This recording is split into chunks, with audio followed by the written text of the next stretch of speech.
In a world where legends clash, two heroes are about to face their greatest challenge yet, Batman and Superman. But this time, it's not just about saving the world, it's about protecting their sons. New heroes rise, old allies battle, and the fate of the future hangs in the balance. Two fathers, two sons, one epic battle. Who will save the next generation?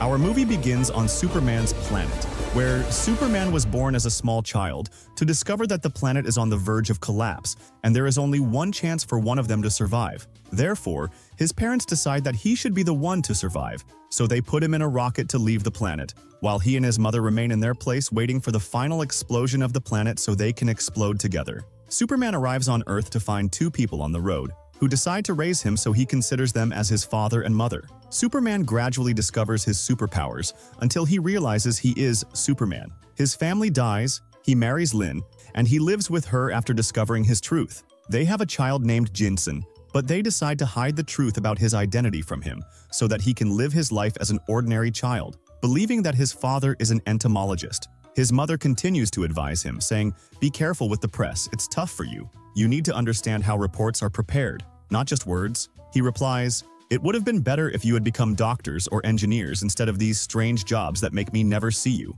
Then he bids her farewell while she says to him, "Be polite and don't open your birthday presents until I come back and we can open them together." She goes to work, while Jinsen stays at home without knowing what to do, until he finally decides to open the gifts to see what's inside. And when he opens it, he discovers that inside is his father's suit. He initially thinks it's just a costume, but he leaves her to continue what she's doing. He meets his father and says to him, "You know that the ants you were working on died when their king died?" The son replies, surprised, "The ants? What about the ants?" The father replies, "Don't worry, it's just something strange. Let me show you something more important." He continues to work with his father at home, and one time his father says to him, "Come, let's sit together for a while." While two people are gazing at the sky, they see something strange flying, and one says, "Superman, I thought I was busy with something important, but I'll leave it now to celebrate your birthday." Superman begins to appear in the sky, saving a burning vehicle, while Green Arrow says, "This is the end of the world," and contacts Batman to find out who is behind this attack.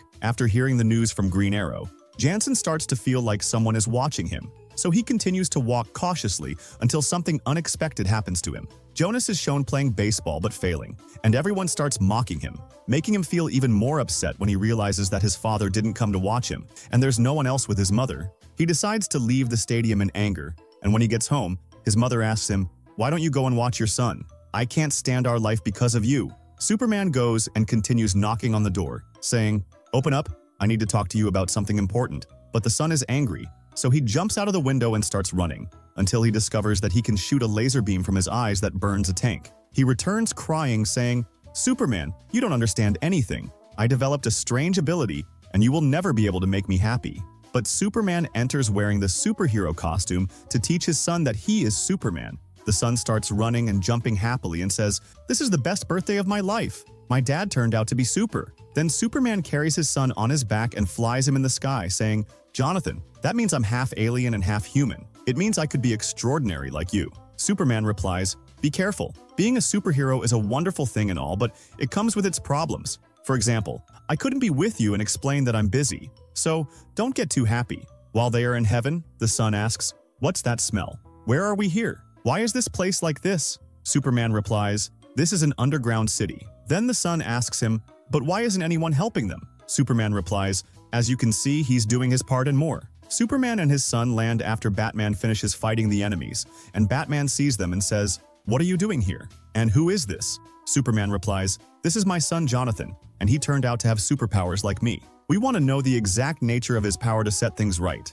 Batman takes them with him to the cafe, and when they enter, they find Damian, Batman's son, sitting unhappily. And when he sees Jonathan, he says to him, "Are you the one with superpowers? Come with me to discover the nature of your strength." They come down together, and Superman says, "My son's power emerged when he was angry." Then Batman goes up saying, "Upset?" He explained to us. While Superman is following his son, he says to him, "Batman, is your son stupid? We don't need more problems." Batman replies, "Forget your issues with the kids, we're here to talk about something important." Superman says, "I told Green Arrow to send you the data on the vehicle that was attacked." Batman says, "The data that came in is strange, and it seems there is something wrong with it. But we will go to Green Arrow to see for ourselves." They descend into the underground cave, where Damian meets someone who tells him, "You are not fit to join our team because you are nervous and violent. Honestly, we don't want to see you again." Damian replies, "It doesn't matter. I was working with you because my father was begging me, but now I decide."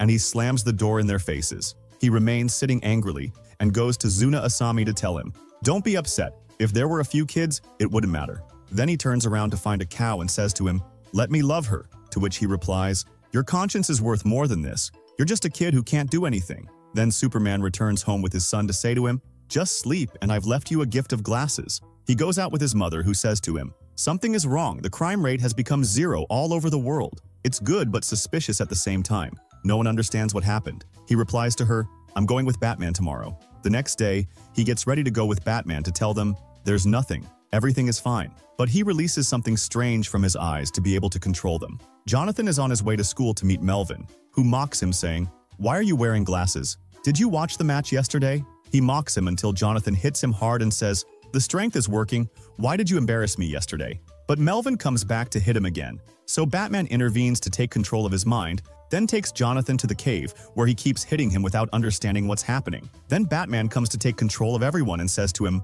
"All right, we have taken control of them." Damian climbs out of the pit to say, "Just so we can see my dad and your dad? What's the matter?"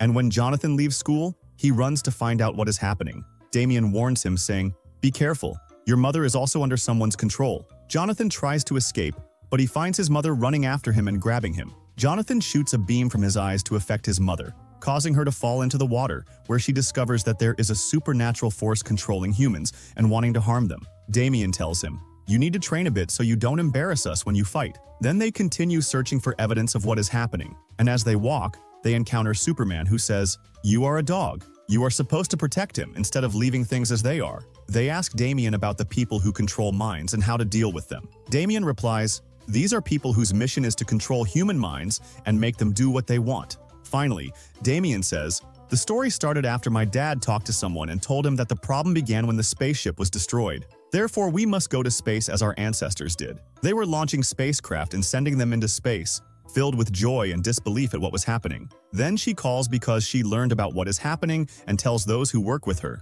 'Be careful. The world is slipping away from us, and I need to scare people and let them know what will happen if we don't take our precautions.' He replies to her, 'The only solution is for you to talk to the president to hold a public conference and announce everything there. If you don't do that, we won't be able to reach everyone.' Lon goes to the president, who says to her, 'Even though you and your crazy husband always attack me in the newspapers, I am honest. I will agree to hold the conference on one condition, that you write an official apology on the front page of the newspaper. Nothing is better than that, because I am always right.' They agree to this condition, but on the condition that the conference is held and the information is conveyed. Damian and Jonathan are aboard the spaceship where the problem started, and when they enter, they find that all the heroes are under the control of the minds, and they beat them until they are captured. Star appears to them and says, 'Why are you so stupid? I have taken control of human minds and made everyone live in peace without crimes or problems. Instead of living like beasts, you have become safe.' And when Damian tries to hit him, Star says to him, 'You made things more complicated. Now I'll make them kill you.' An arrow is shot, but it flies towards Jonathan, and he takes the arrow instead. Damian runs to him and asks, 'Why did you do that?' 'I started to feel that you have become a human being.' Jonathan replies, 'Don't worry, these stocks won't kill me.' Then they continue beating those on the ship. The president is in the middle of his conference when he too, along with everyone in the hall, transforms.